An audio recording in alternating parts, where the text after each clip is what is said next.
Pertanyaan sekarang, saya yakin Tuhan saya Allah, tapi Allah nggak kelihatan. Ada alasan tidak kenapa Allah nggak kelihatan? Ada alasannya. Anda tanamkan baik-baik, ini masalah akidah yang paling penting. Kata Nabi, atau disebutkan dalam banyak riwayat, bahwasanya nabi-nabi pun belum pernah ada nabi yang lihat Allah, termasuk Nabi Muhammad SAW. Kita ambil dalilnya dalam hadis Bukhari.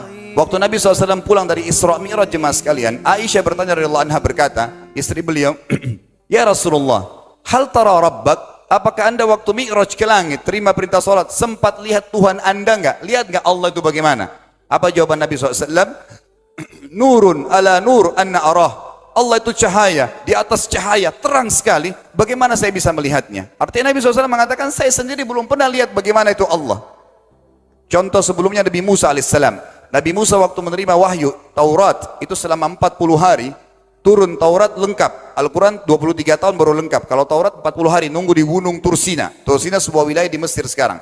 Itu banyak gunung-gunung batu, ada satu gunung batu yang tinggi, Nabi Musa nunggu di situ. Setiap hari Jibril datang turunin surah, turunin ayat gitu.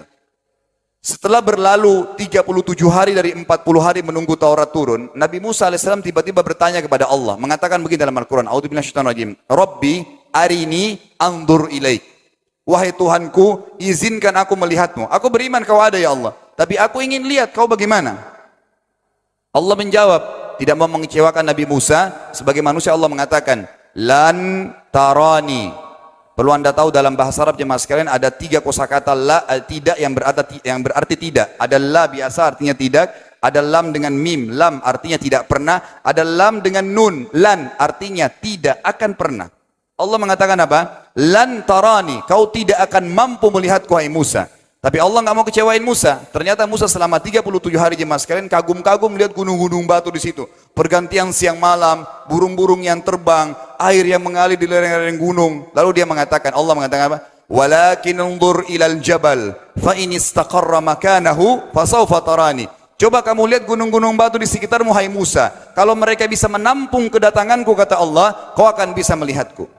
Apa yang terjadi? Allah lanjutkan, falamma tajalla rabbuhu lil jabal, waktu Allah baru niat mau datang, belum datang, ja'alahu dakka, semua gunung batu itu hancur lebur, tidak mampu menampung kedatangan Allah.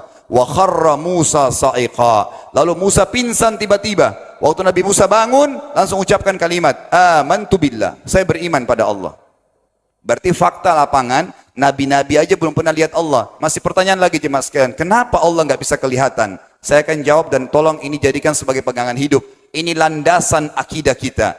Kata para ulama, karena anda kalau sholat, anda mengucapkan satu kalimat yang merupakan jawabannya. Allahu Akbar. Allah Maha Besar. Akbar adalah siga mubalaghah dalam Islam. Sesuatu yang melampaui batas, Maha Besar. Kita terangkan. Kata Nabi SAW, perumpamaan bumi yang kalian tinggali ini dibanding dengan langit pertama di atas kepala kalian ada 7 lapis langit. Allah mengatakan sab'an shidada, 7 lapis langit yang kokoh. Alladzi khalaqa sab'a samawatin tibaqa, yang menciptakan langit tibaqa bersusun 1, 2, 3, 4, 5, 6, 7. Allah di atas langit ke-7. Kata Nabi SAW, perumpamaan bumi yang kalian tinggalin dibanding dengan langit pertama di atas kepala kalian, ibaratnya seperti cincin yang dibuang di padang pasir. Jadi kita tidak akan pernah bisa melihat ujungnya langit karena kita sangat kecil, dan ini terbukti secara fakta. Apakah anda sudah tahu bahwasanya miliaran bintang-bintang yang ada di atas kepala anda yang jaraknya sekian miliar tahun dari bumi dan sekian miliar tahun lebih besar daripada bumi, sekian miliar kali lebih besar daripada bumi, itu semua berada di bawah langit pertama. Manusia tidak akan pernah bisa memegang langit ini dengan telapak tangannya karena dari sini saja ke Pluto jaraknya 270 tahun. Nggak bakal bisa ada astronot dikirim kena mati di tengah jalan. Jaraknya jauh sekali bintang-bintang dan semua berada di bawah langit pertama. Kata Nabi SAW, di atasnya ada langit kedua besarnya, digabung antara bumi sama langit pertama seperti cincin dibuang di padang pasir. Langit ketiga, 2, 1 dan bumi digabung tiga-tiganya, dimana langit ketiga seperti cincin dibuang di padang pasir sampai langit ke-7. 5, 6, 4, 3, 2, 1 dan bumi, 7 digabung, dibanding langit ke-7 seperti cincin dibuang di padang pasir. Dan langit yang luas ini jemaah sekalian dipenuhi dengan makhluk Allah yang lain namanya malaikat. Dalam hadis Bukhari kata Nabi SAW, waktu saya sedang dimi'rajkan ke langit, tidak ada 4 jari pun ukuran di langit yang luas itu, kecuali saya temukan malaikat yang sedang ruku atau sujud, penuh dengan jumlah mereka. Anda tahu malaikat itu ada namanya nama kelompok, seperti Rakib, Atid itu kelompok, di bawah Rakib banyak miliaran malaikat, di bawah Atid miliaran malaikat. Sama dengan Mungkar Nakir, ada memang nama kelompok, Makanya kalau manusia 5 miliar, rakib atidnya 10 miliar. Rakib atidnya 10 miliar. Lalu kata Nabi SAW, di atas langit ketujuh ada Sidratil Muntaha. Besarnya digabung antara 7 lapis langit dan bumi. 8 hanya seperti cincin di bawah di padang pasir. Di atas Sidratil Muntaha ada sebuah lautan yang Allah ciptakan. Lautan itu besarnya digabung antara Sidratil Muntaha, 7 lapis langit dan bumi. 9-9-nya seperti cincin dibuang di padang pasir. Makanya kalau anda baca Quran, anda baca ayat wa kana arsyu alal ma, singgasana Allah di atas air. Ini maknanya. Air adalah ada lautan. Lalu kata Nabi SAW, arsy-nya Allah di atas lautan itu singgasananya Allah. Besarnya digabung antara lautan, Sidratul Muntaha, 7 lapis langit dan bumi. 10-10-nya hanya seperti cincin dibuang di padang pasir. Anda sudah hafal ayat kursi? Apa artinya? Ayat tanda-tanda kebesaran Allah. Kursi itu artinya bukan tempat duduk, tapi tempat pijakan kaki raja di singgasana. Kalau raja ingin naik singgasananya di pijakan kaki, itu namanya kursi. Kita baca apa?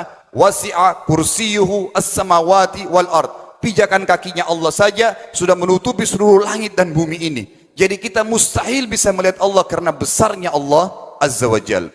Tinggal kita tutup jemaah sekalian. Kira-kira, lalu bagaimana saya berhubungan dengan Allah? Jawabannya sederhana.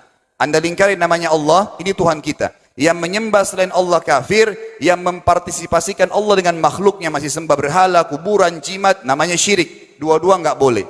Untuk berhubungan dengan Allah yang tidak kelihatan dengan mata kita ini, tapi kita bisa rasakan keberadaannya, cuman satu cara. Di bawahnya lingkarin ibadah. Salat, puasa, zakat, haji, takziah, ziarah kubur, semua ini adalah rangkaian ibadah untuk berhubungan dengan Allah. Semua ibadah ini jemaah sekalian harus seperti yang Allah mau, bukan yang Anda mau. Ini penting. Karena kalau tidak seperti yang Allah mau, Allah tidak terima. Bagaimana caranya supaya bisa seperti yang Allah mau? Ikuti buku pedomannya. Ada Al-Quran, ada Sunnah. Yang beribadah keluar dari 2 pedoman wahyu ini tidak akan diterima oleh Allah. Seperti Anda kalau kerja di perusahaan, pimpinan perusahaan kasih peraturan. Senin pakai baju kuning, Selasa baju hijau, Rabu pakai baju hitam. Datang jam 7, keluar jam 5 sore. Ternyata Anda tidak. Hari Senin Anda pakai baju yang hari Rabu. Datangnya jam 9, keluar jam 2 siang. Dikeluarkan oleh pimpinan atasannya. Itu baru peraturan manusia. Bagaimana dengan peraturan Allah Azza wa Jal? Maka kita simpulkan semua jemaah sekalian adalah, yakinlah Tuhan Anda Allah ada, satu-satunya Tuhan. Kalau Anda sedang sakit, yang ciptakan Anda Allah, yang ciptakan penyakit Allah, yang menciptakan kesembuhannya Allah. Kalau kita sedang musibah sama, kalau kita sudah senang juga sama. Semoga Allah SWT menjadikan kita orang-orang yang senantiasa beriman padanya, dan juga selalu bertumbuh dalam keimanan tersebut serta mengikuti syariat dan hukumnya.